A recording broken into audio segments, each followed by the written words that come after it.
Matod pa sa atong tubag sa Salmo, ang akong kamatinud-anon o gugma magauban kaniya. Describe diri sa unang pagbasa nga si Hari David, bisag batan-on pa kay siya, giubanan siya sa Ginoo, mao nang nabuntog niya ang tanan niyang mga kaaway og nahimong gamhanan kaayo ang iyang gingharian. 40 siya katuig nga naghari og nilambo pag-ayo ang Israel. Si David 40 katuig unya, 30 iyang edad pagkasugod niya pagkahari. So 70 ray edad ni Hari David. Wa na siya, namatay na. 70. Sayo din ni namatay si David, no? Pero dako kay siya agi. Lingi ay mong tupad ingna nana kay agi. Ingna ang imong tupad ba ingna dako na sad kag agi. Oy, kasagaran nato wa gi agi. Nya ngano man nga usahay wa man tay agi.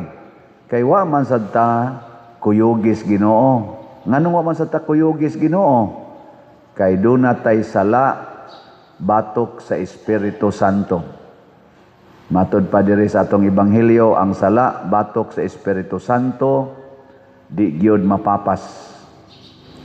Ug unsa may sala batok sa Espiritu Santo, kanang dili na ta motuo nga si Hesus mao ang manunubos. Kay lalang baya siya sa Espiritu Santo. Motuo ba mo nga si Santo Niño mao ang atong manluluwas? Kinsay motuo ta sa kamot? Okay, very good. Anya, motuo mo nga ang kada bata nga matao paglaom sa kaluwasan? Wa nay nito bag. Anya, okay ra ninyo manganak og 15 ngadtos 20 ka buok. Ang usa ka inahan. Kinsay mo ingon okay ra ko ana pa der. Kanang honest gyud ba? Tas kamot. Oh, tan-awa. Wa na. Ngano man? Kay di man ta motuo nga ang bata di ay paglaom na sa kaluwasan. Gatuo man tag kining pangunahuna as mga tiguang nga mga tiwasonon sama aning nanimba karon og nagwali, maoy kasaligan. Nagtuo man ta nga ang kwarta maoy makaluwas. Nya kay kung daghan kunog anak, maglisod na kag pakaon, maglisod na kag paedukar, awa na, patay na kadiha. Unsa may gisaligan ni David? Kwarta? Sa iyang pagpakigasdang sa iyang mga kaaway, ang iyang gisaligan, kwarta? Ginoo.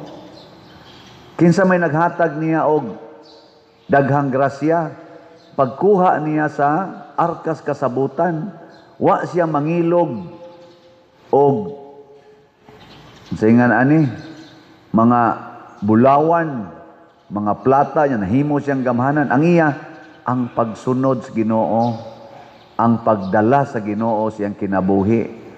Mabitan na maingon ko kamo no, mga ginikanan, problema kay mo sa inyo mga anak unsaon pagpa-eskwela. Ay na pa-eskwela ha, tagailan na Ginoo. Wa ginay gasto. Hatagan nimo Ginoo imong anak. Sama ni Kristo ba, sama ni Santo Niño, gipa-eskwela di ay ni Mama Mary. Wa man sila kwarta, di wa gyud ka eskwela, pero ang gihatag ni Mama Mary ngadto siyang anak mao ang Ginoo nga naa niya. Og nahimog yung kaluwasan si Kristo. Mao bitang wa kay siya tuhoy, ginganlan lang noon siya nagdagyawa Beelzebul, kay pagsusi nila wa man siya credential. Ang iyang mamag papa pobre, siya pobre, way grado. Mo nang wa mo tuo, giingon lang na, giyawaan na, giuban na siya wa. Ana. Kinsa maron sa atong mga leaders og nagsige nagpadungog-dungog nga posibleng mudagan karong 2028, nga giuban na Ginoo. Naa. Ug naa gani mo na itong pilion kay di mo na makaluwas Pilipinas. Pero kana gani mga dato kayo, mga sikat, mga tag-as kunuhay kay grado, dagko kay pundo diha sa ilang bank accounts, daghan kay mansions, mga inilang dato. Karon atong experience karon. Kana mga dato amoy kusog ay mangawat, di ra ba na makontinto og 1,000 lay kawaton? Trillion yun. Arang-arang paning na ang nagpuyo squatter area kay mulabni ra nag-cellphone tag 700 pesos. Ibaligya sa nalag 150, gamay punanan para usa ka tira suyok. Daga na di na nahapit pakita, pero kanini ang mga dato nga mga giyawaan, wa kuyogi Ginoo, pastilan, maglingkod, sigig yung kawat, siging kawat, way dagan-dagan, inig-eleksyon, dagan na saan. Lingian na sa imong tupad, na dako na kag napalit nga slot. Ingna ko no. Kay wa gani na gipalit nga slot, pasabot ana wa na kuyogi Ginoo oy. Kay ang Ginoo kay may mukuyog nato, ang ato yung hunahuna palit ra yung slot. Kung niya ka dinhi, apil ka, labi na kamo mga online parishioners. O gikuyugan mo Ginoo, ang inyo ra gyud makita ang slot ra gyud. Ngano man kay ang kalambuan sa katilingban maogyoy number 1 na concern sa Ginoo, ang kaluwasan sa katilingban dili sa individual persons. Mao bitaw si Kristo ningon siya, mas maayo pag usaray mamatay aron maluwas ang tanan. O di ba? Katilingban gi iya. Gi lingian sa imong tupad ina, mas maayo pag ako'y mamatay basta luwas lang ka. Sige, ingna. Ingna ba? Wag yun mulingi ay. Nang, moingon mo din ta, alkansi ko. Ngigagod. Kusog kay ta ana. Ayaw ha? Kay nga naman, ang katilingban, maunay, nagprotektar sa individuals. Kung ang katilingban gani nga Pilipinhon, maayong pagkaatiman, unsa may mahitabo natong individual Filipino, maayo sa datong kahimtang. Pero kung ang katilingbang Pilipinhon, ang nasod nga Pilipinhon, giharian sa drugas, giharian sa korupsyon, giharian sa mga bakakon o mga kawatan, unsa may mahitabo sa individual Filipinos? Mga daot sadta. Na ini text nako pader diri sa among nasod nga gitrabahuan, di lang ko mo mention. Uwaw na kay mi pader. Kay sigihan migsulti aning among mga kaubang mga foreigners, your country is number 1 corrupt in Asia. Kana bang mga kuangkuan ba, sungog-sungog ba? Your country is very corrupt. Useless to work here and send money to your corrupt country. Sa padirong sao naman ni oy, nako maghuwat lang tag mga matay tang tanan. Ay lang yun pagpatakod anang korupsyon. Bahalag mga matay ta nga pobre, o mga matay ta aning flood control nga way klaro, basta wa lang kita mangurakot. Nga unsa may timaan nga wa ta mangurakot, kana ra gyung pagpalit og slot. Muhunong na kay kagpalit og slot, pasabot corrupt na ka, na-corrupted na ka, nagsalig na kas kwarta, dili na ang Ginoo mo imong gitan-awng kaluwasan. So tagaan ta mog update karon ha sa atong kuan. Gamay patawon kayo atong halin.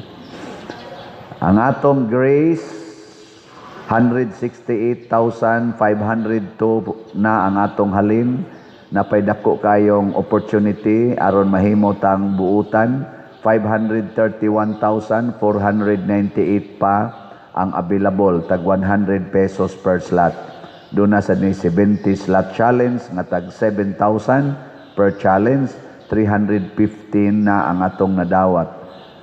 Ang atong PPSC murag natabunan sa atong PSSPP.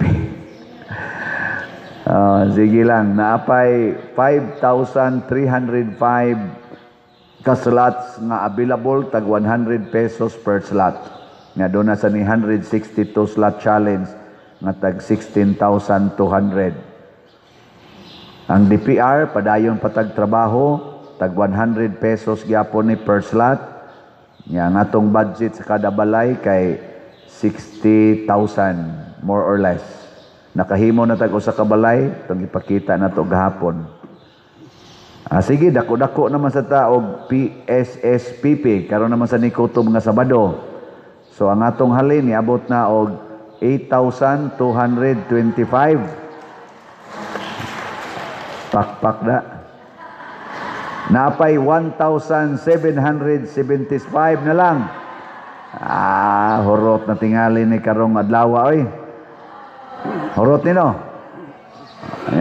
Pun-i lang sa ninyog daghan-daghan kay nakuan man mura mo tag na short tas atong pag-budget og 1 million basig moabot ginig labing minus 1.2 siguro to 1.5. So sa maabot lang. Salamat kayo ha sa atong pagbinuotan o pagtabang. Kani siya nagpaila ni nga nituo ta sa Espiritu Santo nga nagsulti kanunay dinhi sa atong kasing-kasing ug hunahuna nga si Santo Niño, si Jesus maura gyud ang bugtong manluluwas, dili tao, dili butang ang makaluwas nato. Nya kun mosunod ta sa gisulti ni Kristo, pasabot mulambo gyud ta sama ni David, sama sa mga santos, nakahatag gid sila maayong panig-ingnan. Kani si Timoteo o si Tito, Timothy and Titus, pila sad ni sila sa mga nagunang mga nagsunod ni Jesus nga nakabilin sad og nindot nga panig-ingnan, mao nang padayon yung nilambo ang simbahan hangtod niabot dinhi sa Cebu, dinhi sa Compostela. Kita sad ang atong misyon ang pagpanindot na lang niining atong parokya, simbahan sa Compostela. Salamat sad sa atong mga online parishioners, kamo mga online parishioners sa dinhi sa Compostela, sa akong parokya, sa atong parokya, kay ang grasya ni Santo Niño, ang grasya ni Santiago, apostol atong patron, moabot gyapon na ninyo kay wa may limit ang gahom sa Ginoo. Likayan lang gid nato ang pagduda sa gisulti sa Espiritu Santo, ang pagduda sa pulong sa Ginoo nga moingon dayon ta murag di man na makaluwas. Labi na nang moingon ang Ginoo, biyai ang tanan og sunod nako. Saman wa mo magduda na nga makaluwas nagdili. Kinsa may moingon, pader tinuod gid na taas ang kamot. Ubay-ubay gid ang nakasala sa Espiritu Santo ani. Labi na nang moingon si Kristo, ihatag ang tanan mong kwarta ngadto sa mga kabos.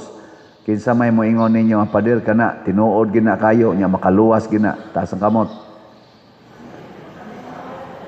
Tulo na lang yung kabuk ang ni isa. Labi na yung moingon si Kristo, ang tanan ron yung kwarta sama sa byuda, ihog sa kolekta. Kinsay moingon karon na tinuod na pader. Ay pamakak, usa na lang yung kabuk ni isa. Sus, dako pa din na itong trabaho unon aning kinabuhi. Sus, sige na lang.